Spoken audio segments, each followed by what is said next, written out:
Hey, it's Stiles from Brand Content Studios. Here's your Content Marketing Quickie for the week of April 16th, 2019. Let's see what changed when you weren't looking. Podcasts are hunky-dory and everything, but one of the lingering issues with them is discoverability, or to be more precise, searchability.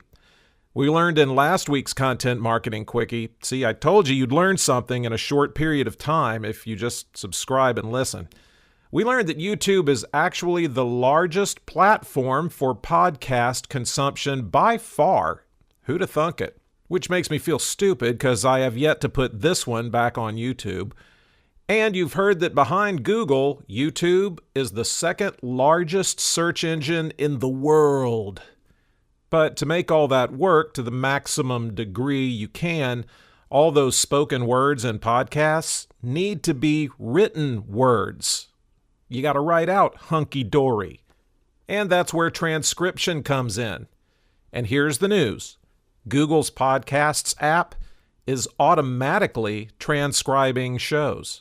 That means not just searchability of the content, people can look for certain episodes about certain topics on your podcast without having to remember or memorize the name of your show or the episode title.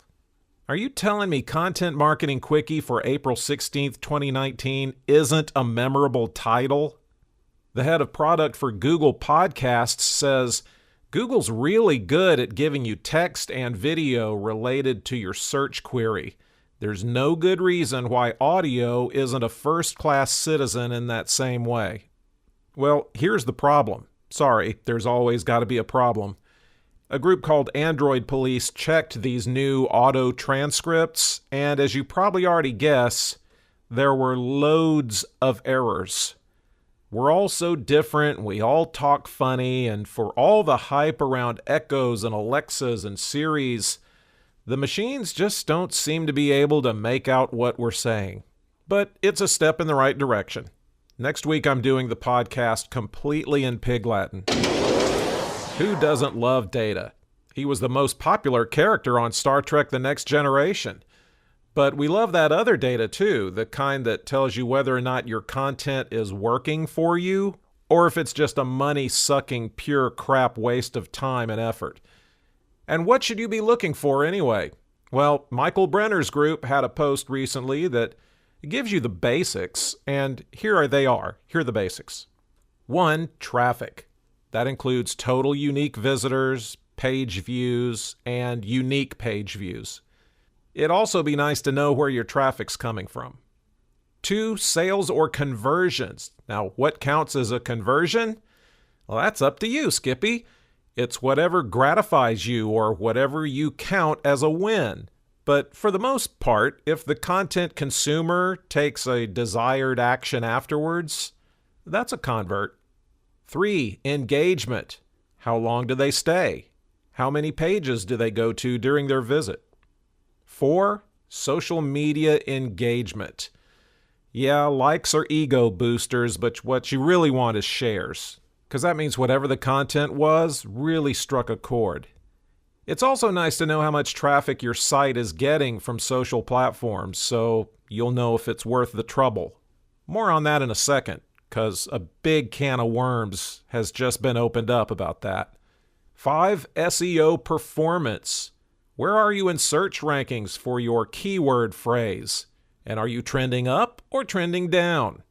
Google Analytics is frankly meh when it comes to that, but Google Search Console is worth checking out if you haven't. You'll see which terms you do rank for and how you're trending. Now, take all of this with a measure of salt or a spoonful of sugar or a tranquilizer dart to the neck, because success is what you say it is. Everyone has their own goal for content, or they should. And who cares what other people say it should be doing? I watch a lot of YouTube, mostly things getting blown up in slow motion, which you think I wouldn't have the time for, what with the slowness of that. And maybe you've noticed, like I have, that it's getting harder and harder to find videos that aren't front-loaded with ads, multiple ads, longer ads, many of them unskippable. I wonder how long people have to say that ads that interrupt, pop up, or generally prevent you from getting the content you want will meet with irritability and ill will before marketers and platforms start listening. My personal guess is 67 years. YouTube introduced 6-second video ads in 2016, and everyone seemed cool with it. I mean, they were ads, but it is what it is. They didn't generate a lot of actual complaining, and what's more, they worked. After a year, Google reported 70% drove a significant lift in brand awareness, with an average lift of 9%. Over 90% drove ad recall, with an average lift of over 30%. So when you find something that works, you go with that, right? Of course not. We've got to fix what isn't broken. Nothing can just be fine. Media Radar looked at all online video ads in January and February of 2018 and then 2019, and they found, you guessed it, a rise in longer video ads. The number of 6-second ads was down 20%, and the number of 30-second ads went up 19%. Well, here's the problem. Longer ads work too. You can't skip them, so the view-through rate is a forced 100%, and since there's more information in it, the resonance is higher. Our only hope, the 15-second ad, which is now the most common, actually, at 40%. The hope is that maybe 15 seconds is the sweet spot of volume of information conveyed before viewers start hating you. And now the thing I mentioned earlier about social media that's kicked off quite the ant bed, pitting brother against brother, Hall against Oates, ant against ant. Lush set everyone's heads on fire when they announced they're ditching their social media channels in the UK. That's Facebook, Twitter, and Instagram. They've had it. They're done effing around with algorithms, going through middlemen, paying for access to their own audience, and not being in control of the conversation. Instead, they'll drive people to their website, email, and the phone for more one-on-one conversations. But they aren't acting like social doesn't exist. It's still a thing. But they're switching their social strategy to all influencer marketing. And another but, they're just trying this in the UK. Their channels in North America, which is just upwards from South America, will remain.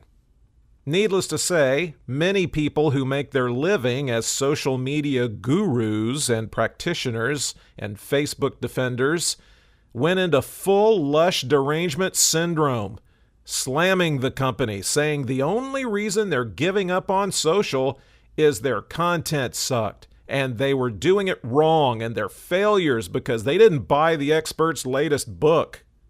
Well, actually, Lush was doing fine. Their Facebook and Instagram channels got over 10 million video views and were growing 42% month to month. They're just done. They said, we don't want to pay to be in your news feed. Now the question looms, is this going to start something? Will other brands start re-examining the value proposition of social media? Will ongoing PR problems with the social media platforms make brands think twice? Will this lead to a boon for other distribution channels? And how am I supposed to get all the way through Avengers Endgame without a bathroom break? Now we'll just have to see. That's the Content Marketing Quickie for this week. Your call to action is to do the hokey pokey and turn yourself around and then subscribe to the show so you don't forget it. And we'll see what happens next week.